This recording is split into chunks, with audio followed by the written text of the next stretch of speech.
Hey guys, I'm cryptoFOXXY, and I just want to let you guys know that I just tested fetchai, ASI Crypto's new LLM product, ASI Mini, ASI-1 Mini. So we're going to talk about what that means in this video, what it looks like, and I'm going to give you a few scenarios of how I tested this and how well it did. So let's jump into it in this video. Make sure you guys hit the like button, subscribe to the channel if you haven't already, and follow me on X as well if you're watching over there, and let's get into it here. So just, full disclosure, I am a fetchai holder, but I'm also a AI user. Now, I regularly use Grok on X, and I also use ChatGPT in my everyday workspace, right? This is something that I have been kind of moving away from Google, and Googling things has now become, I'm going to run this through ChatGPT or Grok to see, some more tailored experiences to things that I'm looking up, right? So this is something that I'm probably going to be using quite a bit, and it's going to be something I'm going to continue to test as well. And I already just pre-recorded this video. However, my sound was messing up, so I do apologize if anything happens with the sound. I'm going to try to do my best not to wiggle my mic at all. I'm waiting for. I should get a new mic actually tomorrow, so I have a couple of things coming in for my studio, so it'll make a big improvement. So fetchai is a founding member of the Artificial Superintelligence Alliance, and if you watch my channel, you know that because I talk about them all the time. So they're marking the debut of their first Web3 native large language model, specifically built and optimized for supporting complex agentic workflows. Now, the performance is on par with leading LLMs currently available in the market with significantly lower hardware costs. This thing is actually pretty, efficient to run. ASI Mini is the first model in the ASI Train family, which is an ASI Alliance initiative set to expand with the coming launch of the Cortex group of models. So they're going to be allowing the Web3 community to invest, train, and own them. By doing so, it enables individuals to directly benefit from the growth of these models. ASI Mini introduces next level adaptive reasoning, context aware decision making, and it features native reasoning support with four dynamic reasoning models, intelligently selecting from multi step, complete, optimized, and short reasoning, balancing depth, efficiency, and precision. ASI-1 Mini is the first major product from the ASI Alliance's innovation stack, and this is marking the beginning of the ASI Train suite of products that they're coming out, rollout in a new era of community-owned AI. The Web3 community can invest, train, and directly benefit from cutting-edge AI models, says Humayun Sik, who is the CEO of fetchai and the chairman of the ASI Alliance as well. ASI Mini is just the start. Over the coming days, we will be rolling out advanced agentic tool calling, expanded multi-model capabilities, and deeper Web3 integrations. So this is something that I'm really looking forward to. This is they're saying that this thing is scalable. They can use it for more advanced computing as well. So in terms of, in my opinion, I'm thinking healthcare because they have been interested in the healthcare side of language models. So I'm thinking, that there's going to be a number of different updates come out for this. This is their first rendition. This is the foundational layer, ASI Mini. This layer acts as the central intelligence and orchestration point. ASI Mini with its MOE architecture and optimization for agent tool calling. And then they're going to have like specialization layers and MOM marketplace, which is going to be a collection of AI models with various specializations. So when you're thinking specializations, again, I'm thinking, healthcare related things like that that would be very beneficial to a number of different sectors, right?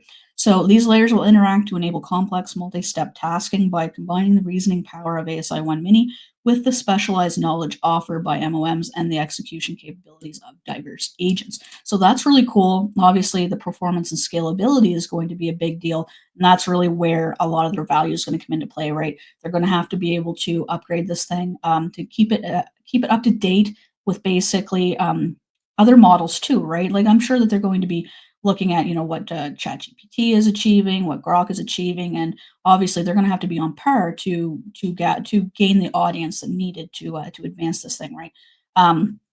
So I'm really interested to see how this is going to grow. ASI Mini will soon process exponentially larger amounts of information through its expanded context window, rolling out in a couple of phases and facilitating large-scale data analysis. Like I'm thinking, coding, healthcare, all, to anything tech, right? Anything tech related. So let's jump over. I'm going to take a look at some of the things that I have used it to search up. I deleted the majority of my stuff from today just because it's it's my chat. It's a little bit personal, right? But I left a couple of things here because these are, some pretty decent searches here. So I said this, and these searches that I'm doing are all true. All right, these are all something that's actually going on in my life, and I'm searching because I want an answer. So I'm building a website for a friend of mine. His business is in contracting and building houses. Can you find me a low-cost web hosting service that doesn't require CRM? CRM sometimes can make your web hosting cost a lot more, right? So it's something I don't need. I just basically want a website with like where you can contact my friend and have a little showcase of some of the stuff that he's built. He's a really nice, housing contractor. The user is and it says the user requesting, and then it basically picks out a number of things that I've said and the stuff that's really important as well. Like I said, low cost. That's obviously what I'm looking for, since I specified that as well, and it's picking those out.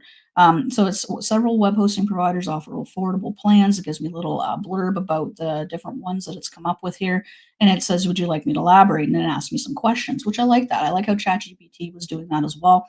When I'm asking for something, it's like, okay, to specify something that's going to work best for me, sometimes it has to ask questions, and that's cool. Now I asked it also to write a post on altcoin season.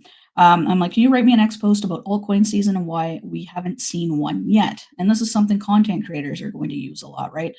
This is something that a number of people use every single day, and you can tell by some of the formats or whatever on their posts. But using chat or using AI for content creation is a huge deal. It helps us really format things quickly and make it very easy to read.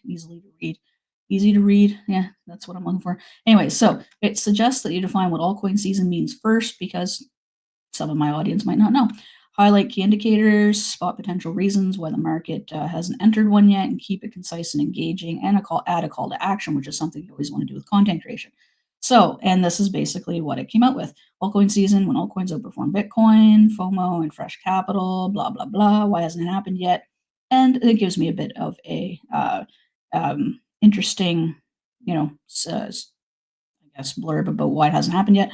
Adds a couple emojis for attraction, because emojis do attract people's, when you're scrolling through and there's millions of posts to read, you're going to pick out things that stand out, right? And then it also used a couple of hashtags, which some people still use, although they're getting a little bit outdated. So that's okay.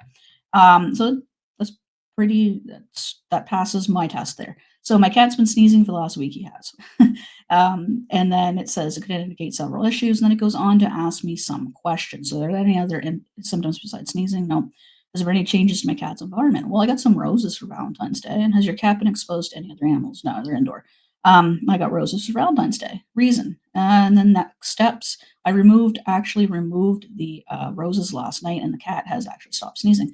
And it says, has you started sneezing after I bought the roses, which he has. So it actually, came through, asked me some very significant question, not significant, but very specified questions, which actually made a lot of sense, because it helped me identify the reasoning why my cat was sneezing, which I kind of already knew. That's why I threw the roses. That never get bad anyway. So anyways, long story short, it has been working for me all day today.